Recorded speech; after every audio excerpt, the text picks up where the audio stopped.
آئیے جانتے ہیں یاجوج ماجوج کے بارے میں کچھ دلچسپ باتیں جن کا تذکرہ قرآن مجید میں بھی آیا ہے، جن کو حضرت ذوالقرنین نے ایک دیوار کے پیچھے قید کر دیا ہوا ہے، لیکن وہ نکلیں گے کیسے اور کب؟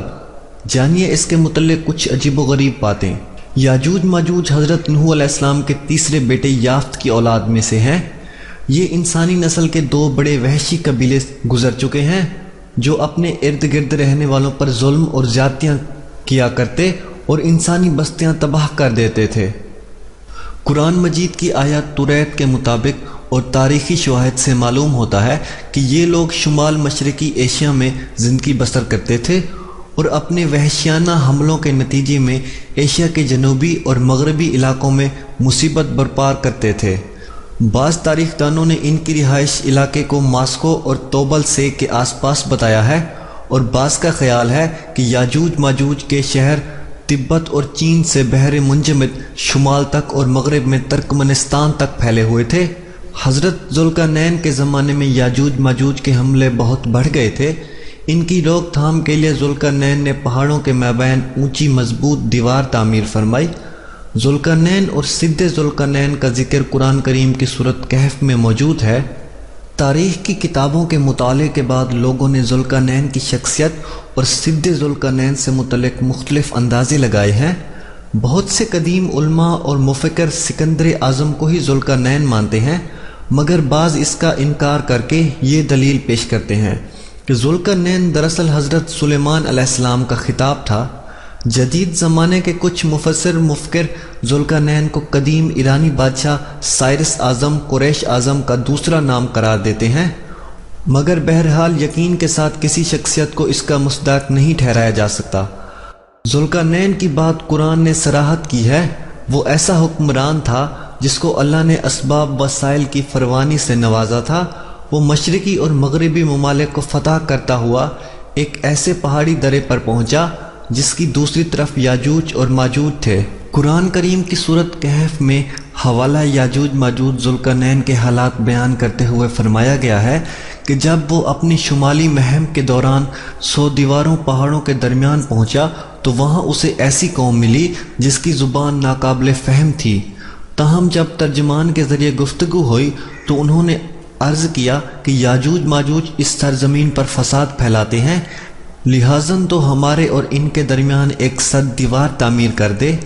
کس طرح ذوالقرنین نے اس قوم کو یاجوج ماجوج کی یلغار سے بچانے کے لیے دیوار بنائی، اور جو دیوار بنائی گئی اور معمولی نہیں بلکہ حقیقی اور حسی ہے، جو کہ لوہے اور پگھلے ہوئے تانبے سے بنائی گئی تھی، جس سے وقتی طور پر یاجوج ماجوج کا فتنہ رک گیا۔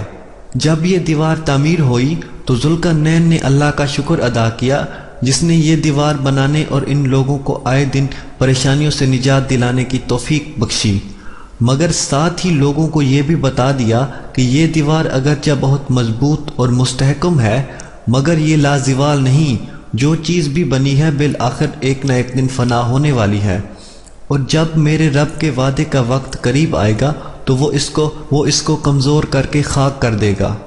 اور رہی بات کہ سدھ ذوالقرنین کہاں واقع ہے، تو اس میں بھی اختلافات ہیں، کیونکہ آج تک ایسی 5 دیواریں معلوم ہو چکی ہیں جو مختلف بادشاہوں نے مختلف علاقوں میں مختلف اداروں میں جنگجو قوموں کے حملوں سے بچاؤ کی خاطر بنوائی تھیں۔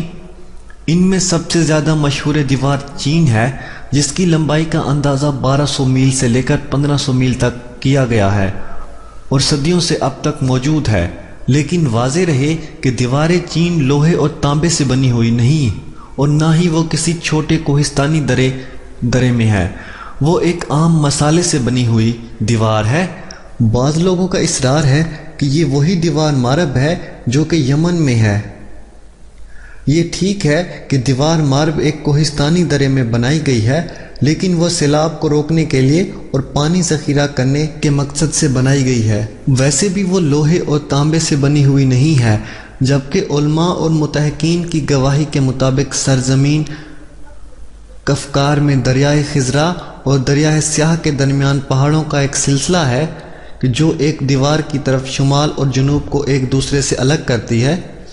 اس میں ایک دیوار کی طرح کا درہ بھی موجود ہے جو مشہور درہ داریال ہے۔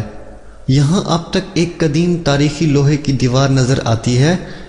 اسی بنا پر بہت سے لوگوں کا نظریہ ہے یہ دیوار ذوالقرنین یہی ہے۔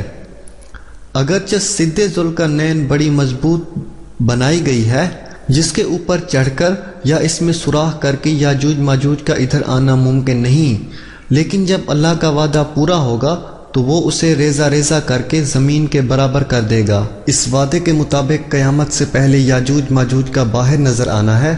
ایک حدیث میں آتا ہے کہ یاجوج ماجوج ہر روز اس دیوار کو کھودتے ہیں اور پھر کل کے لیے چھوڑ دیتے ہیں، لیکن جب اللہ کی مشیات ان کے خروج کی ہوگی تو پھر وہ کہیں گے کہ کل انشاءاللہ اس دیوار کو کھودیں گے، اور پھر دوسرے دن وہ اس سے نکلنے میں کامیاب ہو جائیں گے اور زمین میں فساد پھیلائیں گے، یعنی انسانوں کو بھی کھانے سے گریز نہیں کریں گے۔